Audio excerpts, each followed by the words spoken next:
Una mujer decente no llega tan tarde a casa. La voz de mi suegra, Elena, cortó el silencio del pasillo. Era una cuchilla envuelta en seda, afilada pero con la pretensión de suavidad. Yo acababa de cerrar la puerta, con el eco del cerrojo sonando como una sentencia en la quietud de la noche. Dejé mi bolso en el suelo, un peso muerto que contenía mis libros, mis apuntes y el cansancio acumulado de un día que había empezado 16 horas antes. El olor a sopa de fideos y a reproche flotaba en el aire. Llegaba de mis clases nocturnas en la universidad. Era el último semestre. El último empujón. En mi bolso, junto a los manuales de derecho mercantil, llevaba un examen con una nota casi perfecta. Pero esa nota no importaba entre estas cuatro paredes. Aquí, la única calificación que contaba era la que Elena me daba cada día, y siempre suspendía.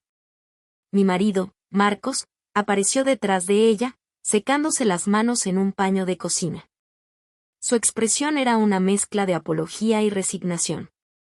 Él era el puente colgante entre dos mundos, el de su madre y el mío, y se balanceaba constantemente, aterrorizado de caer en uno de los dos abismos. «Mamá, por favor», dijo en voz baja. «¿Sabes que Ana tiene clases?» «Clases», repitió Elena, paladeando la palabra como si fuera algo exótico y ligeramente desagradable. Yo a su edad tenía 2 hijos y una casa que atender. No tenía tiempo para clases. Se giró hacia mí, sus ojos pequeños y brillantes fijos en los míos. No había maldad pura en ellos, sino algo más complejo, una incomprensión tan profunda que se había solidificado en juicio. Para ella, mi ambición era una afrenta personal, una crítica implícita a la vida que ella había elegido, o que más bien le habían impuesto. No dije nada. Había aprendido hacía mucho tiempo que el silencio era mi única armadura. Cualquier palabra que usara sería retorcida, analizada y archivada para ser usada en mi contra en futuras discusiones. Así que me limité a desatarme los cordones de los zapatos, un acto deliberadamente lento y metódico. Cada ojal era un pequeño respiro, un segundo ganado a la tensión. Recuerdo los primeros años con Marcos. Eran más sencillos. Yo trabajaba como asistente administrativa en una empresa de logística. Un trabajo estable, predecible, que pagaba las facturas. Marcos era contable. Llevábamos una vida tranquila, marcada por las estaciones y los estrenos de las series de televisión. Cuando nació nuestro hijo, Leo, todo cambió, como era de esperar. Pero el cambio más grande no fue el amor abrumador o las noches sin dormir. Fue la lenta y sigilosa erosión de mi propia identidad. Me convertí en la mamá de Leo. En la mujer de Marcos. Mis sueños, mis intereses, se disolvieron en la rutina diaria de pañales, purés y parques infantiles. Amaba a mi hijo con una ferocidad que me dejaba sin aliento, pero sentía que me estaba desvaneciendo. Era como si me hubieran borrado con una goma de borrar, dejando solo un contorno vago de la persona que solía ser. La idea de volver a la universidad empezó como un susurro. Una noche, mientras Leo dormía y Marcos veía un partido de fútbol, encontré mis viejos apuntes de la carrera que había dejado a medias para empezar a trabajar. El olor a papel viejo y a tinta me transportó a una época en la que mi futuro parecía un lienzo en blanco lleno de posibilidades. Esa noche, el susurro se convirtió en una voz. Cuando se lo conté a Marcos, su reacción fue de un apoyo tibio. ¿Estás segura, Ana? Con el niño, tu trabajo. ¿No es demasiado? No dijo no puedes hacerlo. Dijo no es demasiado. Era su especialidad, sembrar la duda con el disfraz de la preocupación. Pero yo estaba decidida. Me matriculé en clases nocturnas. Fue el acto más egoísta y, a la vez, el más necesario que había hecho en años. Mi vida se convirtió en un rompecabezas logístico. Me levantaba a las 6 para preparar a Leo, lo dejaba en la guardería, trabajaba 8 horas respondiendo correos y archivando facturas, lo recogía, le daba la cena, jugaba con él hasta que sus párpados se rendían, entonces, cuando la casa quedaba en silencio, me sentaba a estudiar. a las 7 de la tarde, 3 veces por semana, me iba a la universidad, dejando a Leo con Marcos o, si él tenía que trabajar hasta tarde, con Elena. Y ahí empezó el verdadero problema. La presencia de mi suegra en mi casa se convirtió en una auditoría constante. Cada vez que llegaba, encontraba un informe no solicitado sobre mis fallos como madre y ama de casa. El niño tenía la camiseta un poco manchada, he visto que no te quedaba leche, he comprado un cartón, esta casa necesita una mano de pintura, se ve triste. Sus palabras eran pequeñas agujas que se clavaban en mi piel, recordándome constantemente que, a sus ojos, no estaba a la altura. El comentario de esa noche, el de la mujer decente, fue diferente. No fue una aguja. Fue un golpe. Me dejó sin aire. Porque no solo atacaba mi capacidad como madre o como ama de casa. Atacaba mi integridad moral. Mi decencia. Todo por querer algo más para mí, para nosotros. La cena está en el microondas, dijo Marcos, intentando desviar la atención. Mamá ha hecho su sopa. Asentí, sin mirarle. Fui a la cocina y saqué el plato. El calor del microondas era el único calor que sentía en esa casa últimamente. Comí de pie, junto a la encimera, mientras escuchaba sus murmullos desde el salón. No podía distinguir las palabras, pero conocía la cadencia, la voz insistente de Elena, el tono apaciguador de Marcos. Era la banda sonora de mi vida. Aquella noche, en la cama, Marcos intentó abrazarme. ¿Estás enfadada? Estoy cansada, Marcos, respondí, y era la verdad más absoluta que había dicho en mucho tiempo. Estaba cansada de luchar, de justificarme, de sentir que tenía que pedir permiso para existir fuera de los roles que me habían asignado. Es solo su forma de ser, susurró. No lo dice con mala intención. Se preocupa por ti, por Leo.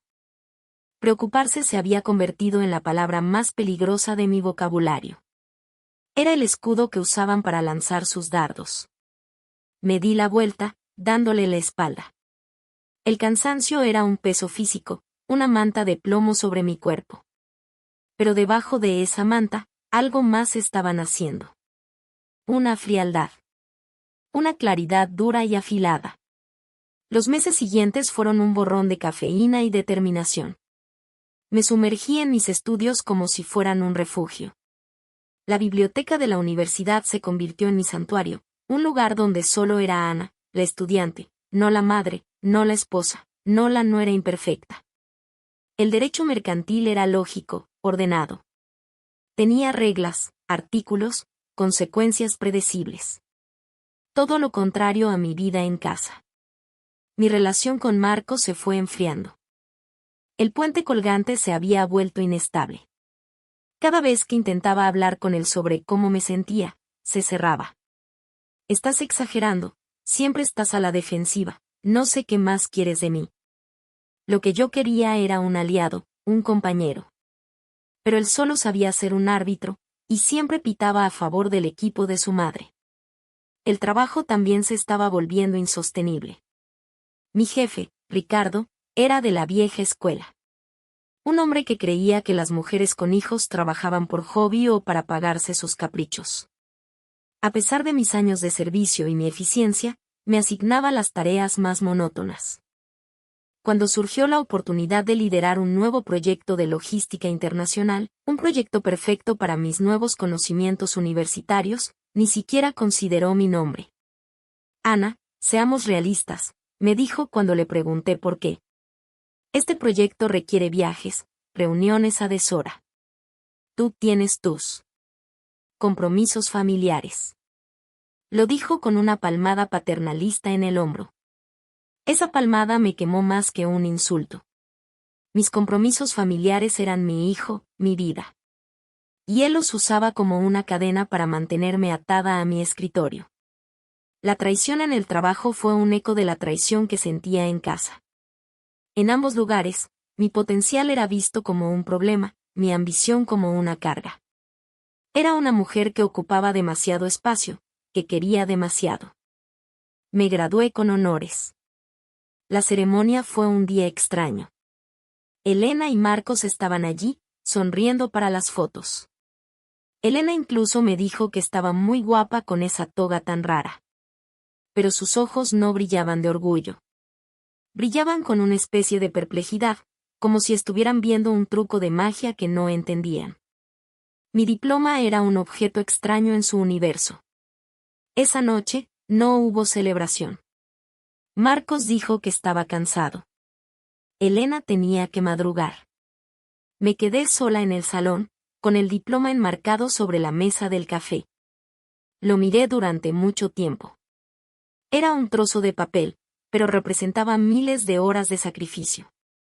Representaba el café frío a las 2 de la mañana, los fines de semana en la biblioteca mientras otros estaban en el parque, las conversaciones perdidas con mi hijo porque tenía que terminar un trabajo.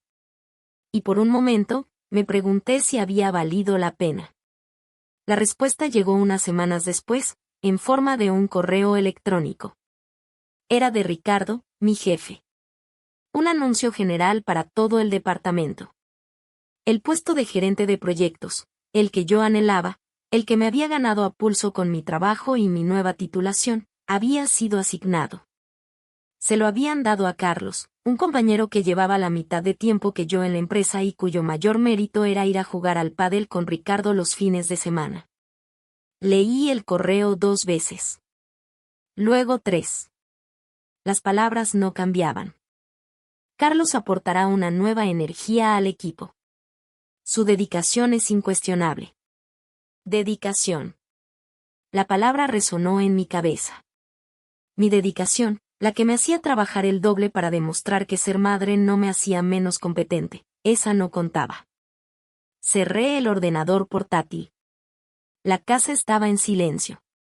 Leo dormía en su habitación, con la respiración suave y acompasada de la infancia. Marcos se había ido a un viaje de trabajo de fin de semana, que yo sospechaba que era más un viaje de escape de la tensión que se podía cortar con un cuchillo entre nosotros. Fui a la cocina. No encendí la luz principal, solo la pequeña lámpara sobre la encimera. El resplandor amarillo creaba una isla de claridad en la oscuridad. Abrí la nevera. La miré sin ver nada. La cerré. Abrí un armario. Saqué una taza.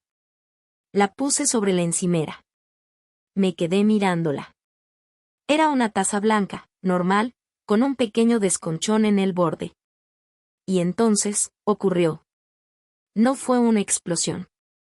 No fue un torrente de lágrimas. Fue un clic. Un sonido silencioso en lo más profundo de mi ser. Como una pieza de una maquinaria que finalmente encaja en su sitio. El cansancio, la frustración, la tristeza, la rabia. Todo se fusionó y se transformó. Se convirtió en una calma gélida. En una certeza absoluta. Había pasado años intentando encajar en los moldes que otros habían creado para mí. El molde de la buena esposa. El de la madre abnegada. El de la nuera sumisa. El de la empleada complaciente. Y en el proceso, me había roto en 1000 pedazos. Esa noche, en la quietud de mi cocina, decidí que ya no iba a intentar recomponer los trozos para adaptarme a sus moldes. Iba a usar esos trozos rotos para construir algo nuevo. Algo mío. El lunes por la mañana, mi rutina fue la misma, pero todo era diferente. El aire parecía más nítido. Los colores, más vivos. Dejé a Leo en el colegio y le di un beso más largo de lo habitual. Te quiero, campeón, le dije. Mucho. Él me sonrió y salió corriendo a jugar con sus amigos, ajeno al terremoto silencioso que había sacudido mi mundo. En la oficina, no fui a mi escritorio. Fui directamente al despacho de recursos humanos. Pedí hablar con Marta, la directora. Era una mujer eficiente y distante, pero tenía fama de ser justa. Le expliqué la situación. No con ira ni con victimismo. Le expuse los hechos. Mis años en la empresa. Mi rendimiento. Mi nueva titulación. El proyecto que se me negó por compromisos familiares. La promoción que se le dio a un empleado menos cualificado. Le mostré copias de mis evaluaciones de rendimiento, siempre excelentes. Le hablé de la conversación con Ricardo. Fui metódica, precisa, casi quirúrgica. Marta me escuchó sin interrumpir, tomando notas. Su rostro era inescrutable. Cuando terminé, se quedó en silencio por un momento. Gracias por traer esto a mi atención, Ana, dijo finalmente. Iniciaremos una investigación interna. Te pido discreción mientras tanto. Asentí y salí de su despacho. Al volver a mi mesa, sentí la mirada de Ricardo sobre mí. Le sostuve la mirada. Por primera vez, no la aparté. No había desafío en mis ojos, solo una calma inquebrantable. Él fue el primero en mirar hacia otro lado. Ese día, durante la hora del almuerzo, no comí en el comedor de la empresa. Salí a la calle y caminé hasta un pequeño café a varias manzanas de distancia. Pedí un sándwich y un café con leche. Y mientras comía, hice una lista en una servilleta. 1. Buscar abogada laboral. 2. Abrir cuenta bancaria a mi nombre. 3. Buscar piso de alquiler. 4. Hablar con Marcos. Cada punto era un paso hacia un precipicio, pero también hacia la libertad. El miedo estaba ahí, un nudo frío en el estómago. ¿Podría hacerlo sola? ¿Cómo afectaría a Leo? Pero el miedo ya no me paralizaba. Era solo un dato más en la ecuación. Esa tarde, llamé a Ana, mi mejor amiga desde el instituto. Era la única persona que conocía la versión completa de mi historia, sin filtros ni excusas. Lo sabía, fue lo primero que dijo cuando le conté lo de Ricardo. Ese hombre tiene la visión estratégica de un pececillo. Era obvio que no lo iba a ver venir. Su humor seco era un bálsamo. Le leí la lista de la servilleta. Ya era hora, dijo. Hubo una pausa. Ana, ¿estás bien? No, respondí con sinceridad. Pero voy a estarlo. Esa es mi chica, dijo. Para el punto 1, tengo un nombre. Isabel Garrido. Es una tiburona. Se comió vivo al exmarido de mi prima en su divorcio. Y para el punto 3, mi hermana deja su piso a finales de mes. Es pequeño, pero luminoso. Y está cerca del cole de Leo. Colgué el teléfono con una sensación de vértigo. Las piezas se movían. El universo, que parecía conspirar en mi contra, de repente empezaba a alinear las cosas a mi favor. O quizás era que, por primera vez, yo estaba empujando en la dirección correcta. Llamé a Isabel Garrido esa misma tarde. Su voz era exactamente como la había imaginado, firme, clara, sin rodeos. Le resumí mi situación laboral. Tienes un caso sólido de discriminación por razón de género y maternidad, dijo sin dudar. Documenta todo. Cada correo, cada conversación. Guarda copias de todo fuera de la oficina. No borres nada. Y no firmes nada sin que yo lo vea antes. Tu empresa tiene 2 opciones: llegar a un acuerdo generoso contigo o enfrentarse a una demanda que no les va a gustar nada a sus accionistas. Su confianza era contagiosa. Por primera vez en mucho tiempo, sentí que tenía el control. El siguiente paso fue el banco. Abrir una cuenta a mi nombre fue un acto sorprendentemente emotivo. La empleada del banco me explicó las condiciones, me dio los papeles para firmar. Cuando estampé mi firma en la línea de puntos, sentí como si estuviera firmando una declaración de independencia. Ingresé una pequeña parte de mis ahorros, el dinero que había guardado de un antiguo bonus y que Marcos no sabía que existía. Era mi fondo de guerra. Marcos volvió del viaje el domingo por la noche. Estaba de un humor extrañamente jovial. Trajo un pequeño regalo para Leo y una botella de vino para nosotros. Tenemos que hablar, le dije después de acostar a Leo. Nos sentamos en el salón. Él descorchó el vino. Yo no acepté la copa. ¿Qué pasa?, preguntó, su sonrisa desvaneciéndose. Sigues enfadada por lo de mamá, ¿verdad? Ya te dije que no le dieras importancia. No es por tu madre, Marcos, dije, y mi voz sonó más firme de lo que me sentía. O no solo es por ella. Es por todo. Y entonces se lo conté. Le conté lo de Ricardo. Lo de la promoción. Lo de mis planes. Le hablé de la abogada, de la cuenta bancaria, del piso que iba a ver. Su rostro pasó por varias fases: incredulidad, confusión, ira. Te has vuelto loca, espetó. ¿Vas a dejar tu trabajo? ¿Vas a romper nuestra familia por un capricho? ¿Por un ascenso? No es un capricho, respondí con calma. Es mi vida. Y no estoy rompiendo nuestra familia. La hemos ido rompiendo entre los dos, poco a poco, con cada palabra no dicha, con cada vez que miraste hacia otro lado cuando tu madre me humillaba, con cada vez que minimizaste mis sueños para que no hicieran sombra a los tuyos. Yo siempre te he apoyado, dijo, golpeando la mesa con el puño.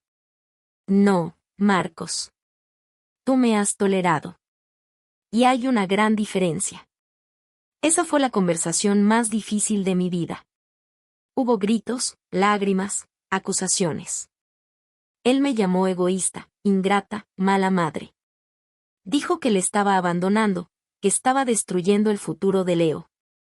Pero yo me mantuve firme. La calma gélida que nació en la cocina esa noche no me abandonó. Era mi ancla en medio de la tormenta. Al final, agotado, se rindió. Haz lo que quieras, dijo con desprecio. Pero no esperes mi ayuda. No la espero, respondí. Y ya no la necesito. Los días siguientes fueron una guerra fría. Vivíamos en la misma casa, pero como extraños. Él hablaba conmigo solo lo imprescindible, y siempre a través de Leo. ¿Le has dicho a mamá que el abuelo te va a llevar al parque? Mientras tanto, yo seguía con mi plan. Vi el piso de la hermana de Ana. Era perfecto. Pequeño, sí, pero lleno de luz. Firmé el contrato de alquiler al día siguiente. Empecé a empaquetar mis cosas en secreto, por la noche, mientras Marcos dormía.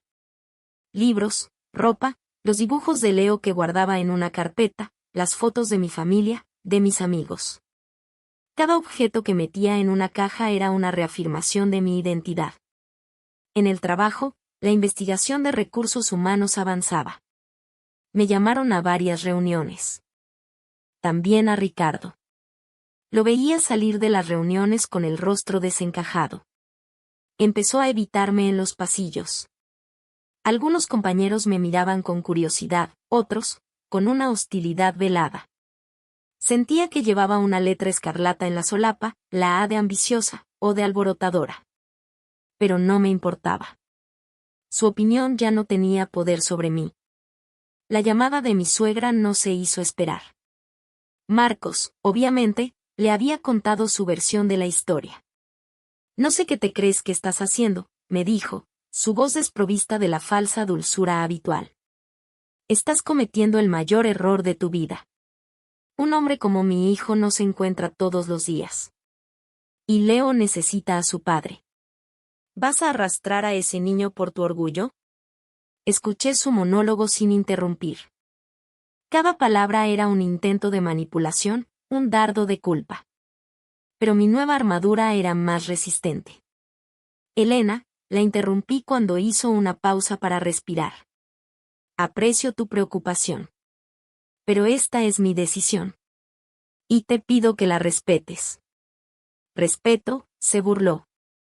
El respeto se gana, Ana. Y tú lo has perdido todo. Colgó. Ese fue el primer mensaje. Luego vinieron otros. De Marcos. Mensajes de texto a horas intempestivas. Primero furiosos, luego suplicantes, luego otra vez furiosos. Mensaje de texto: no puedes hacernos esto. Piensa en Leo. Te necesita. Yo te necesito. Leí el mensaje y no sentí nada. Era una táctica. La misma que había usado siempre. Apelar al niño, apelar a una necesidad que él nunca había demostrado tener. No respondí. Borré el mensaje. El acto de borrarlo fue liberador. Un pequeño clic, un gesto de control. Luego llegaron los mensajes de su familia, de sus amigos. Orquestados, sin duda. Mensaje de texto de su hermana: Ana, estamos muy preocupados por ti. Marcos está destrozado.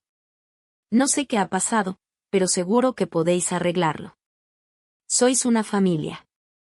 Preocupados. Esa palabra otra vez. El disfraz de la intromisión. No estaban preocupados por mí. Estaban preocupados por el desorden, por la ruptura del statu quo. La imagen de la familia perfecta se estaba resquebrajando y eso les incomodaba. Borré el mensaje. Mi silencio era mi respuesta. No les debía una explicación. No les debía nada. La confrontación final en el trabajo llegó una semana después. Marta, de Recursos Humanos, nos convocó a Ricardo y a mí a su despacho. Isabel, mi abogada, estaba a mi lado. Su presencia era como una fortaleza. Marta fue directa. La investigación ha concluido que ha habido irregularidades en el proceso de promoción. La empresa quiere ofrecerle a Ana una compensación económica y un traslado a otro departamento con un puesto de responsabilidad similar al que se le negó. Ricardo farfulló algo sobre un malentendido. Isabel tomó la palabra. Mi cliente no está interesada en un traslado, dijo con una voz suave pero implacable. El ambiente de trabajo está irremediablemente dañado. Aceptamos la compensación económica, que hemos negociado previamente, y mi cliente presentará su dimisión con efecto inmediato. A cambio, firmaremos un acuerdo de confidencialidad. Ricardo me miró, sus ojos suplicando. Quizás esperaba que flaqueara, que mostrara alguna duda. Pero solo encontró la misma calma que llevaba viendo en mí durante las últimas semanas. Asentí a Isabel. Firmé los papeles. Recogí mis cosas de mi escritorio en una caja de cartón. Nadie me dijo adiós. Al salir del edificio, respiré hondo. El aire de la ciudad, normalmente cargado de contaminación, me pareció el más puro que había respirado en mi vida. Era el aire de la libertad. La mudanza fue rápida. Ana y un par de amigos me ayudaron. En unas pocas horas, mis cajas estaban en mi nuevo apartamento. Era pequeño, olía a pintura fresca y a promesas. Esa noche, después de montar la cama de Leo y la mía, pedimos pizza. Comimos sentados en el suelo, usando cajas como mesas. Leo estaba emocionado con su nueva habitación. Para él, era una aventura. Y para mí, también lo era. Estaba aterrorizada. Tenía un hijo, no tenía trabajo y acababa de empezar una guerra con mi exmarido y su familia. Pero por primera vez en una década, me sentía entera. No había un molde al que adaptarse. Solo estaba yo. La nueva realidad se fue asentando poco a poco. Los días tenían un nuevo ritmo. Un ritmo más tranquilo. Por la mañana, preparaba el desayuno para Leo sin la ansiedad de tener que correr a un trabajo que odiaba, sin la tensión de escuchar los pasos de Marcos o Elena por la casa. El sol entraba por la ventana de la cocina y bañaba nuestros tazones de cereales. Eran pequeños momentos de paz, pero significaban el mundo. La batalla legal con Marcos fue agotadora. Intentó todo para conseguir la custodia principal de Leo. Argumentó que yo era una madre inestable, que había abandonado el hogar familiar, que no tenía trabajo. Su abogado intentó pintarme como una mujer ambiciosa y fría que anteponía su carrera a su hijo. La ironía era casi insoportable. Pero yo tenía a Isabel. Y tenía mis documentos.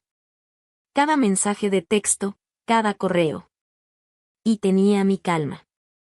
En el juzgado, mientras él se alteraba y se contradecía, yo respondía a las preguntas con hechos, con serenidad. Al final, la jueza dictaminó la custodia compartida, con la residencia principal para Leo conmigo. Fue una victoria silenciosa.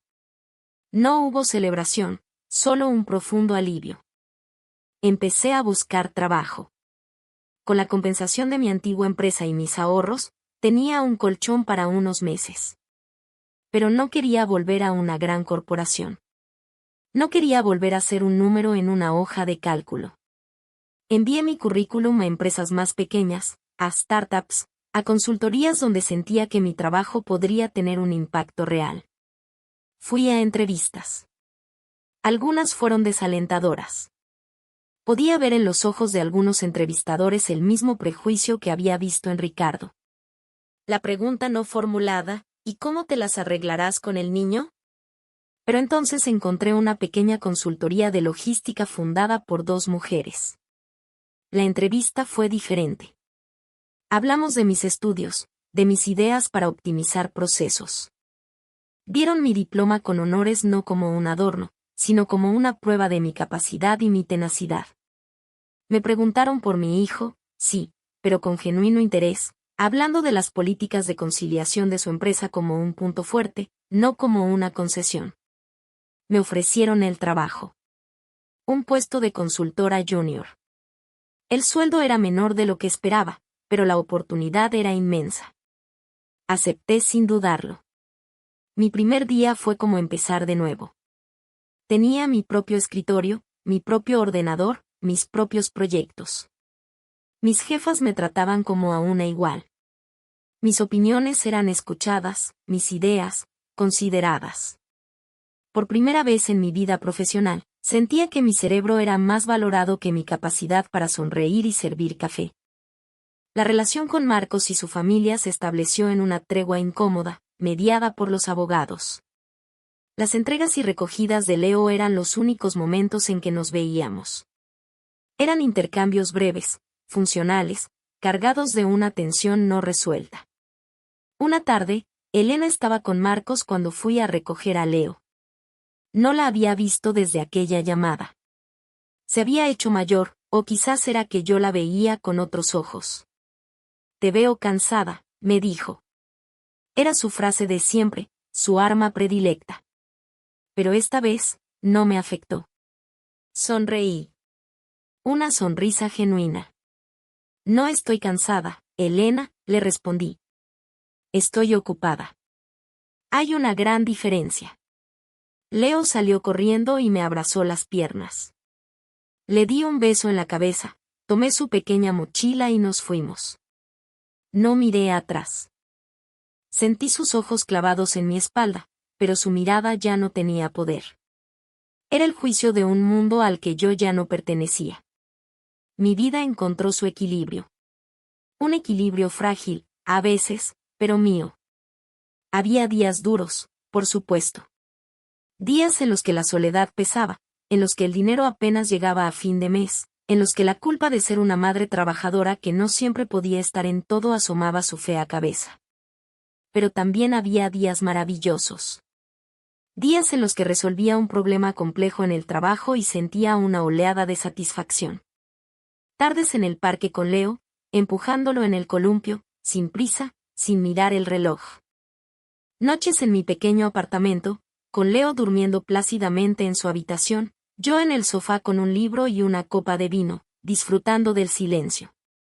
Un silencio que ya no era una armadura, sino un espacio para respirar. Un espacio propio. Un año después de mi graduación, mi empresa consiguió un gran cliente. Un proyecto enorme, complejo, internacional. El tipo de proyecto del que Ricardo me había apartado. Mis jefas me nombraron líder del equipo. El pánico inicial fue abrumador. El síndrome del impostor me susurraba al oído que no era lo suficientemente buena, que no podría hacerlo. Pero la voz de mi nueva yo era más fuerte. La voz que había estudiado hasta las tantas, que se había enfrentado a un sistema injusto, que había construido una nueva vida desde cero. Trabajé más duro que nunca. Pero era un trabajo que me llenaba, que me desafiaba. Hubo noches en las que tuve que trabajar hasta tarde, sí. Pero cuando llegaba a casa, no me esperaba una crítica, sino el dibujo de un superhéroe que Leo me había dejado en la almohada. La presentación final ante el cliente fue en una sala de juntas enorme, con una mesa de caoba que parecía interminable. Estaba nerviosa, pero preparada. Expuse nuestro plan, nuestros datos, nuestras proyecciones. Respondí a sus preguntas con la confianza que me daba saber que dominaba cada detalle. Cuando terminé, hubo un silencio. Luego, el director general del cliente sonrió y extendió la mano. «Felicidades», dijo. «Nos han convencido. El proyecto es suyo». Esa noche, al volver a casa, sentí una euforia tranquila. No era la euforia de la venganza, de demostrarle a Ricardo o a Marcos que se equivocaban. Era algo más profundo. Era la satisfacción de habérmelo demostrado a mí misma. Abrí la puerta de mi apartamento. El mismo que me había parecido tan pequeño y vacío al principio. Ahora me parecía un palacio. Mi palacio. Olía a hogar. A galletas que Leo y yo habíamos horneado el día anterior. Fui a la habitación de mi hijo. Dormía profundamente, abrazado a un oso de peluche raído. La luz de la luna entraba por la ventana e iluminaba su rostro sereno. Me senté en el borde de su cama y le acaricié el pelo. En ese momento, lo entendí todo. Cada sacrificio, cada lágrima, cada noche sin dormir. Todo había valido la pena. No por el diploma con honores, ni por el nuevo trabajo, ni por la victoria legal. Había valido la pena por esto. Por este momento de paz. Por la certeza de que estaba construyendo un futuro seguro para mi hijo. Un futuro donde él vería a su madre no como una mujer sacrificada y resentida, sino como una mujer completa, fuerte y dueña de su propio destino. Recordé las palabras de mi suegra, esa frase que había sido el catalizador de todo: una mujer decente no llega tan tarde a casa. Y sonreí en la penumbra. Quizás tenía razón. Quizás una mujer decente, según su definición, no hacía esas cosas. Pero yo no aspiraba a ser decente según las reglas de otros. Aspiraba a ser libre. A ser fuerte. A ser feliz. Y estaba llegando. A mi propio ritmo. A mi propio hogar. Y por fin, me sentía en casa. Si esta historia resonó contigo, compártela. Alguien ahí fuera necesita saber que no está sola y que su fuerza es suficiente.